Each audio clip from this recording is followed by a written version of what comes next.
Everybody go follow transparent_podcast_co. Those are my people. If you ain't got more heart than me, if you ain't been working harder than me, if you ain't sacrificed more than me, I'ma destroy you. And I'm not retreating. I'm not running. I don't care what they say on paper. I don't care how many games you won. I don't care if you say we outnumbered. We live by this and we die by this. Hello everyone, welcome to yet another episode of Transparent Podcast. We have a very, very special guest with us today. Coach, could you introduce yourself, let them know your name and like where you're from? My name is Kareem. I'm from Atlantic City, New Jersey. First, thank you for coming on the pod. I know we've been talking about it. We finally made it happen. Man. I've been interested in this for a while. So cool. So tell us just a little bit about like life growing up, like where you was raised, things like that, and then just kind of lead us into the story, just kind of like what it is that you passionate about, how you got into what you do, things like that. So backstory for me is, like I said, I'm from Atlantic City. People know it as the gambling capital of the world. It used to be. It ain't no more. Yeah. Las Vegas is now, but still. Small city, small town. Everybody knows everybody. I got into boxing when I was 3, so I've been doing it for a long time. Yeah. Actually, one of my good friends who lived right around the corner from me was Nate Campbell. So. Oh wow. Yeah. So like he's from Atlantic City. So. Yeah. But anyway, just inner city kid, doing inner city stuff, getting in trouble, doing things like that. My mom finally found the love of her life. He was a Navy guy, ended up moving from the inner city to an island. We went to Guam, and that's so big culture shock for me. Yeah. At the time. But being from the inner city gave me the skills to adapt to where I was at. Okay. At the time, I didn't see that because I was a kid, but I see it. I see that now. So, adapted. Was sent to a private school for a little bit. That didn't work. Inner city kid in private school didn't work. That's not the mix. So I ended up going to a public school, which worked. Okay. And then from there, we moved from Guam to Maryland. Is where So I went to Maryland and then went to high school in Maryland, and actually got into skate. I just completely went off the cuff, and got into skateboarding. So it was just weird for me because I mean I was trying out for the basketball team. I was a freshman, and made the varsity team. But as soon as I came home the same day, get my progress reports. I don't know if you still get progress reports, but we got a progress report coming home waiting for me, and the grades didn't reflect it, so I got pulled from that. So I had to find something else to do at one time. So that's what I did. Got into that. Graduated high school. Yeah. I was pretty good. I was sponsored, doing some other things, but I had to make a decision. Okay. I want to follow that, or then I didn't want to do something else or follow my dad. So I had to follow my dad because I didn't know where that skateboard was going to end up. So but wow. I mean, like I said, just a lot of different stuff I got into. Okay. But that's pretty much the framework. Yeah. About who I am now. Okay. A lot of things you don't know about me, that I don't talk about, but if you knew it, it's like, oh my God, you do that? Yeah, I do that. Yeah. A little bit of this, a little bit of that. Yeah, a little bit of this, a little bit of that. So, one thing stuck out to me. I just wanted to touch on. So, Guam, like, what was it like out there? Obviously, I know it's hot out there, but I don't know tell us a little bit about, like, I don't know, your experience there, and did that make you appreciate the States, or did you like it out there? Well, it's not that Guam made me appreciate the world.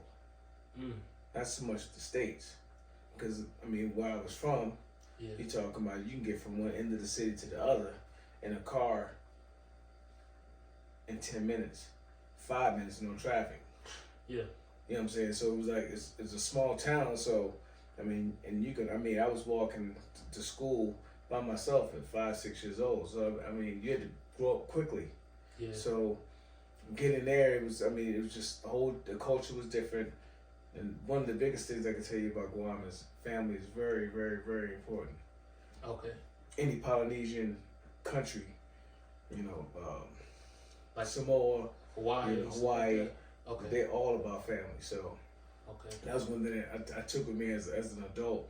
Is that every duty station I ever went to when I was married, I was made sure I had one Guamanian, one Samoan in my back pocket.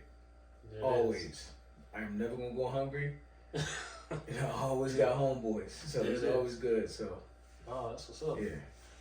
Shoot, I wanted to dig a little bit more into the boxing, obviously. I know you through the boxing and everything, so I know you said you started like when you was 3. Could you just tell them a little bit about like how I don't know, boxing has impacted your life, and tell them a little bit about like maybe your experience with boxing and things that you've done? Like, so I got into boxing when I was 3 because where I was from, it's not too many things you can do: play basketball, football, or box, or get in trouble. I mean, that's all you had. So and you don't want that last one. Yeah, you don't want the last one, even though that's inevitable. You won't get in a little bit of trouble, but it wasn't. Thank God, it wasn't bad for me. So or detrimental. So I stayed in boxing obviously till I left when I was 8. Okay. And then, but I carried that with me because I mean, when I went to the islands, I was fighting over there, but it wasn't like organized. Okay. And then when I turned 18, joined the Navy, and didn't really like my job because I went in undesignated, so I didn't have a job. I was just kind of just a floater. Yeah, just a floater type there. So when I was on the ship, I was trying to figure out something to do. I went to my the training NCO. I was like, what can I do with myself? I need something to do. Yeah. So, I mean, he said, if you can go into this boxing tournament, because he knew about my boxing. Okay. If you can go do this boxing tournament, you can make the boxing team. And TK said, too easy. That was too easy. I went and did that, and ended up winning that, and then I got pulled. I got pulled from my job to be on the boxing team. Left after about 3 months. I was with them, because I mean at the time they had different tiers. Like the Army, they have a year-round program. Okay. Air Force has a seasonal program. The Navy has a seasonal program. Everything was and the Marines have also at the time they would. Army and the Navy and the Marines were the superpowers. Top 2. Right. Okay. Because they had guys that all year round and training year round. So Navy didn't have the funding to do, to have a year-round team unless you were either an Olympian or you were in what they call a Project Gold or Project Silver type program where they sponsor you and you go out, you train all over the place and travel. And it took me a while to get there. So I didn't do it my first time around. I had to go back and reapply and end up getting on the team, and that's where I got the training and travel. Sweet.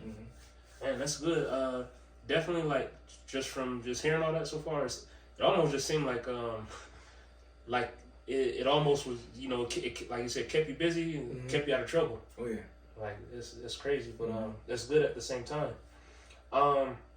So when it comes to the sport of boxing, looking at the names we see on the big screen, if you were to like build, I would say like the perfect fighter from scratch, who could you kind of compare that fighter to that names that we probably would know? If you would say this would probably be darn near close to the perfect fighter.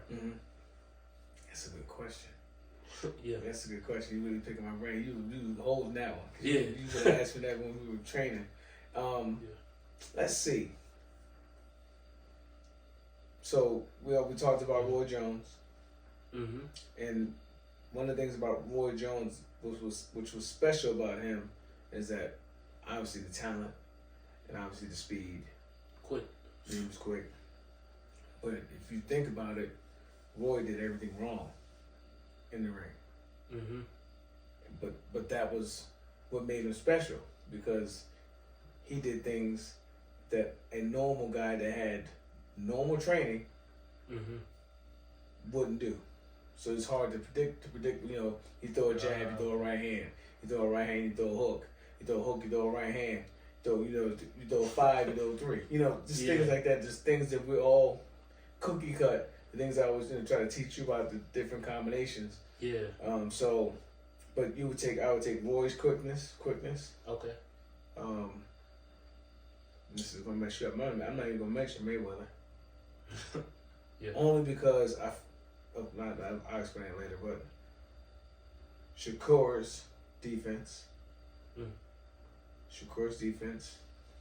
And for those watching, because we got a few boxing fans, some not, but I do know with Shakur is he like I don't know, I've seen some crazy stat where he's like out of everybody, he's like the fighter to get hit the least. The contact is minuscule. You hardly ever hit him, and that's the problem. That's what I said, because people pop shot. You throw one punch, it's easy to catch that. Yeah. You see what I'm saying? You sending packages. Oh yeah. 5, 6, 7 punches. Something gonna land. Something, yeah. Yeah. So that's what I said. People just get enamored with that. They try to match him at his own game. That's the wrong thing to do. You gotta stick to your own game plan. So Shakur's defense, Roy's speed. Do you know who Johnny Tapia is? Oh, that's out of. Yeah. So he's from New Mexico. Okay. He was a featherweight. They call him La Vida Loca. Yeah. And the reason why I like him is that dude truly was not scared of anybody. He would fight anybody. He didn't care. He was truly that guy. didn't care. And that mentality is hard to harness. I mean, you can see guys that fight, and it's hard to name a guy today that truly doesn't care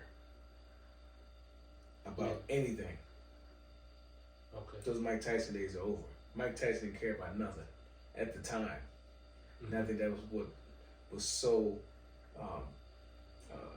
gravitating about him. Okay. He really didn't care. And it's hard to harness that. Yeah. And you don't no see fear. It's hard to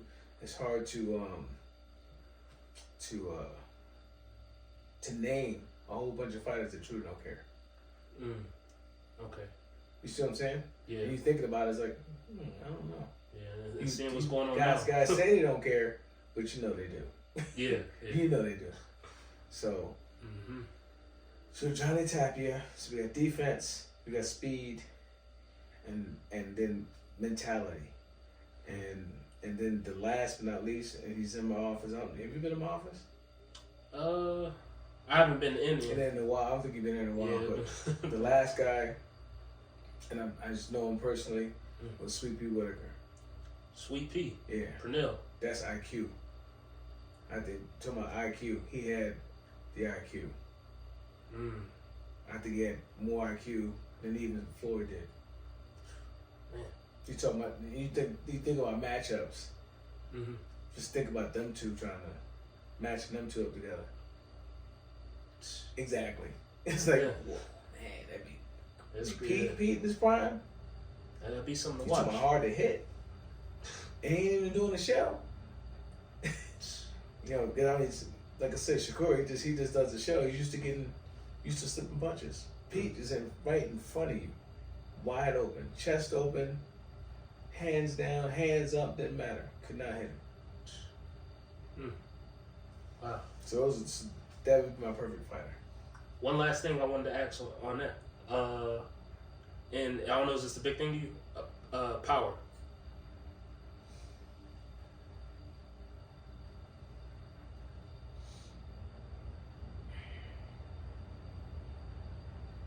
Oh, that's a good one. That's a good one. So far, everything else is it's looking like an A1 fighter. That's a good one. Because there's a lot of guys that got pop, but just true power.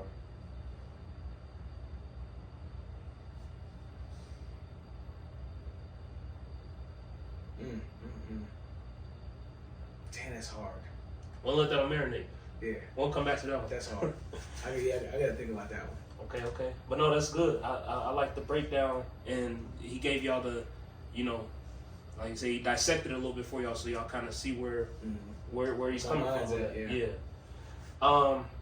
So I wanted to ask you, kind of switching gears, staying on boxing though, but when it comes to the sport of boxing, obviously, like fighters deal with like a lot of stuff, you know, in the ring, outside the ring, some stuff mental health, just a lot going on. But one fighter in specific that probably a lot of people know is Adrian Broner.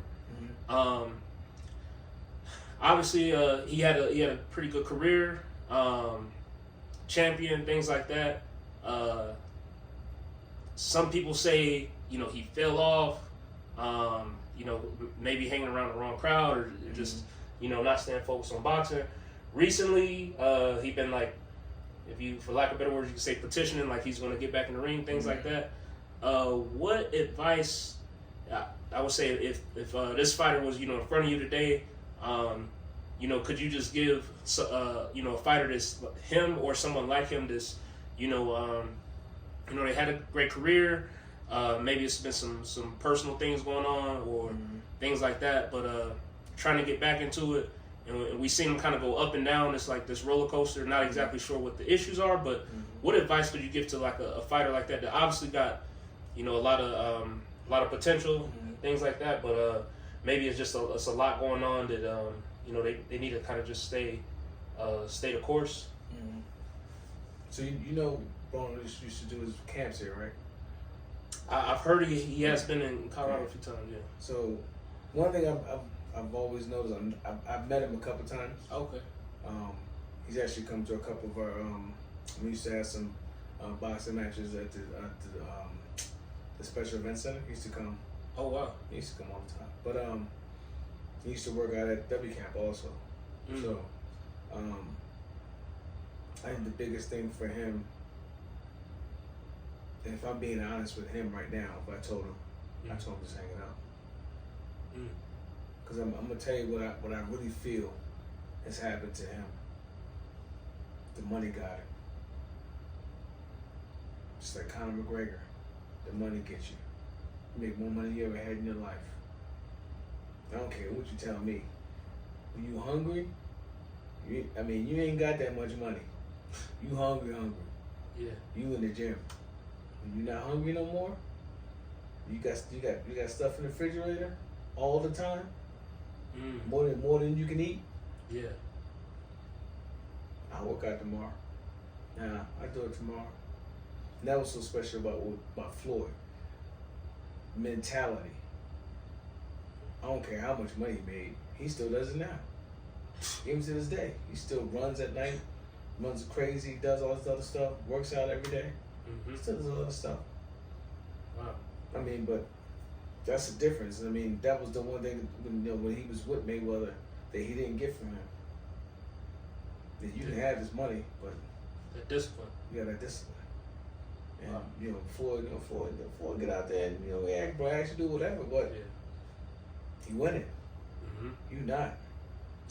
Would you say it's kind of like what people say that now, almost talking the talk and walking the walk? It's like Floyd was doing both. Yeah. He was getting the checks, but he was still taking care of the and the thing is, he had control of everything. He had control of everything around him.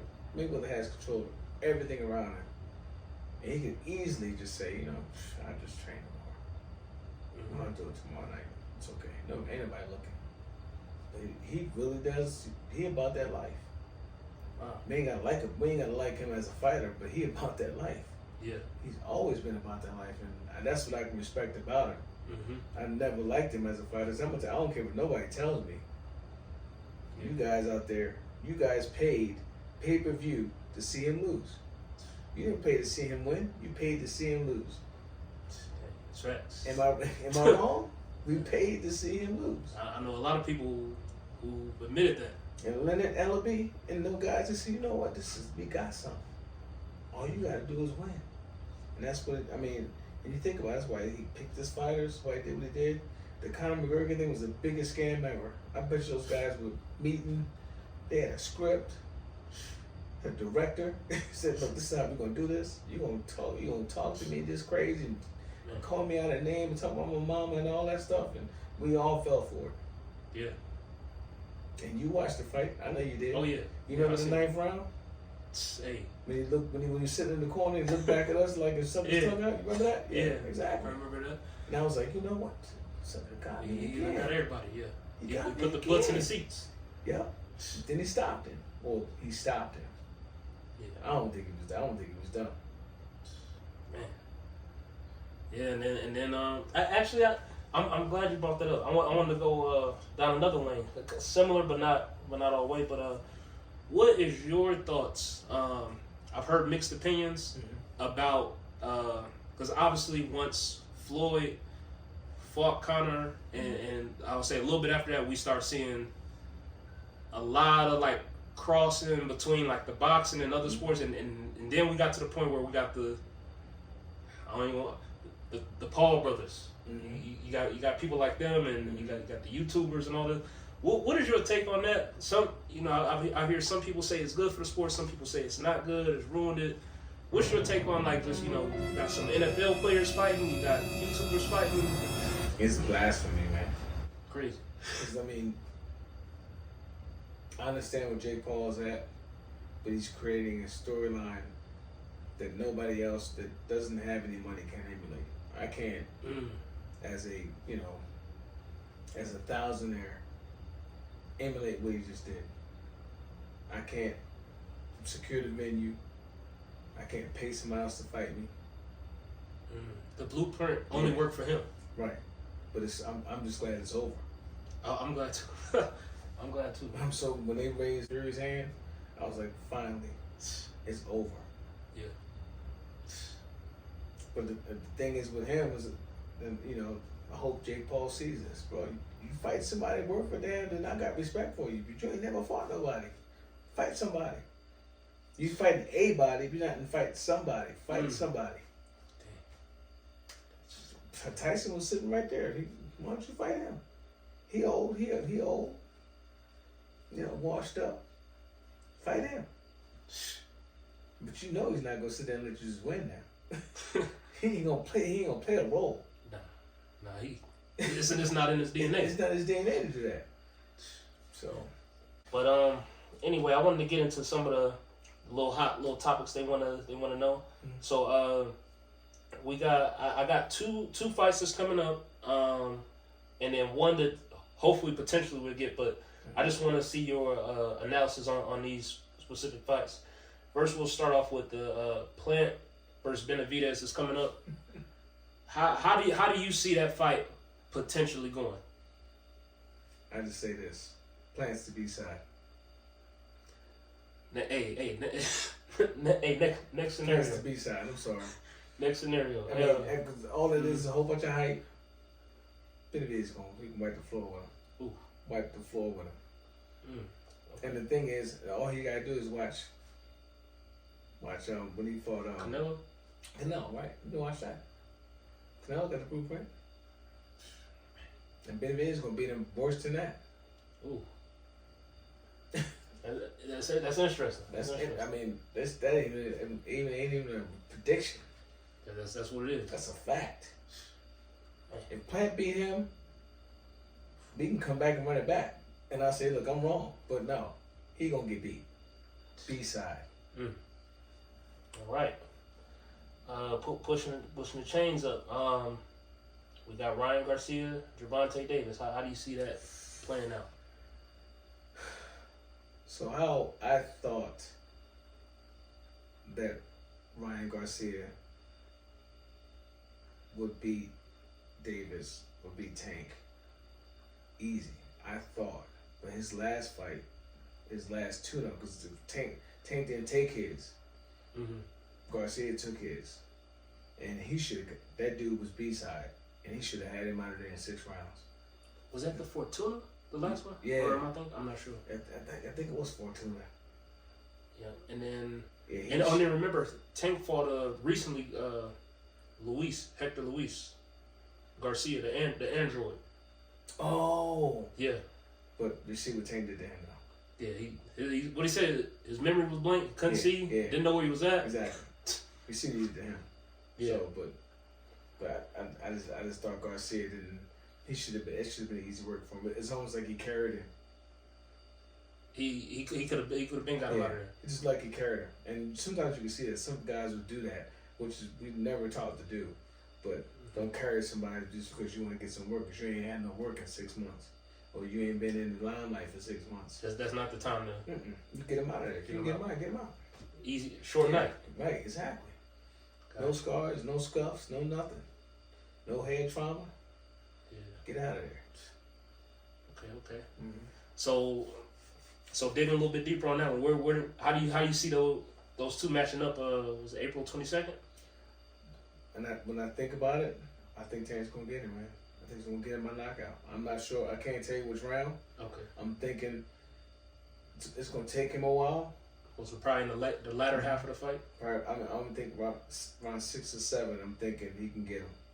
Okay. Because I mean, I just don't. Tank fights. I mean, not Tank, but Garcia fights like he fought his last opponent. He's not gonna beat Tank. Nope.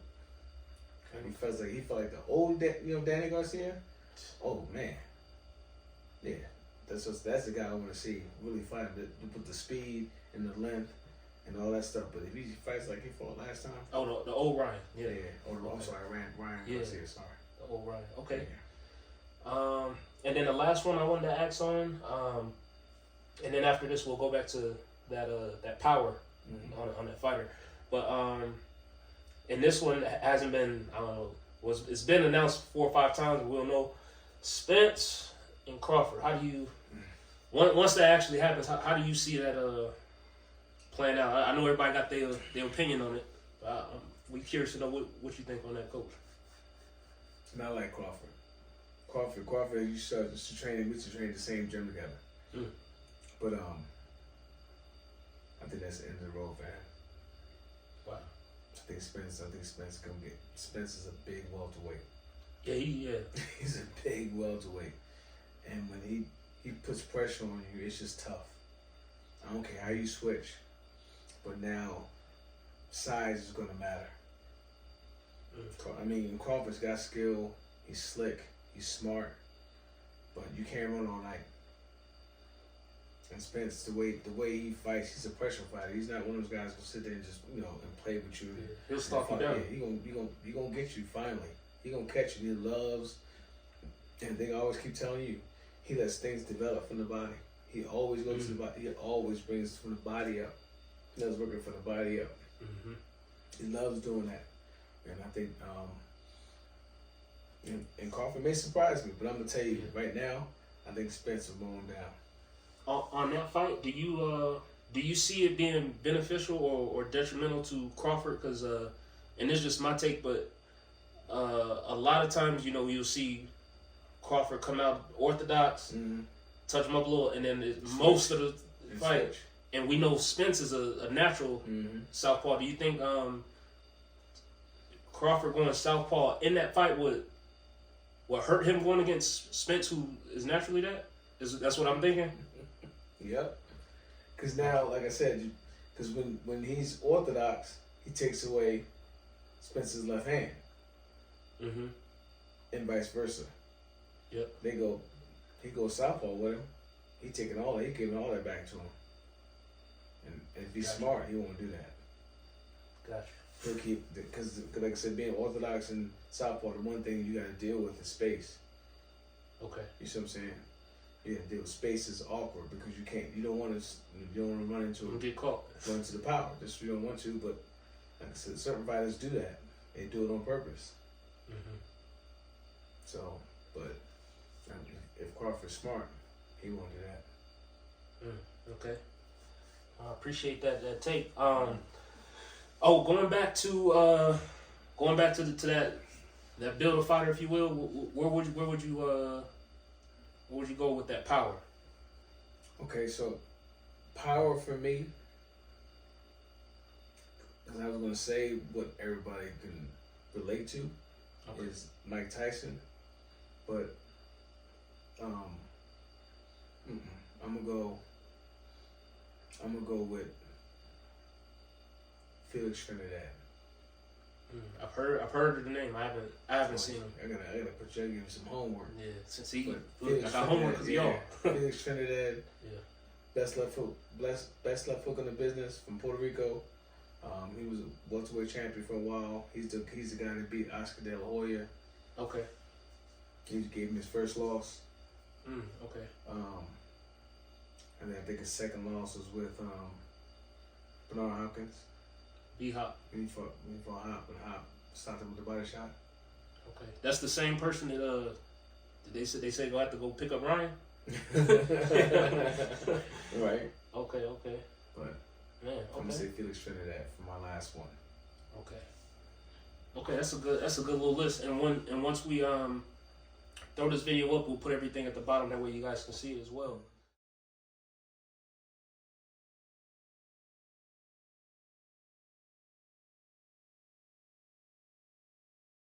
Well, Coach, any just last words of advice to I would say any fighters out there, any young men out there that's looking to get in the sport, just some advice in general that you can give those out there that's either pursuing the sport, trying to get into it, looking to try some new. What advice could you give to the young cats out there when it comes to the sport of boxing? So, from personal experience, make sure you do your research if you start in the sport on who you get your first lesson from, because you can learn some bad habits that you can't shake. And the old saying we always talk about in boxing, go back to you can change all day long. You get cracks, you go right back to what you know. Yep. And if what you know is something bad that you've learned before, it's all gonna come to light. Every time it's all gonna come to the surface.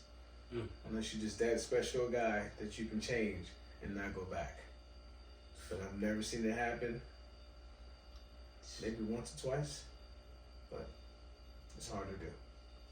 It's only as good as your first coach or your first training session.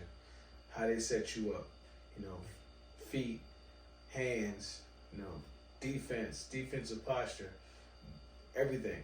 All that's important.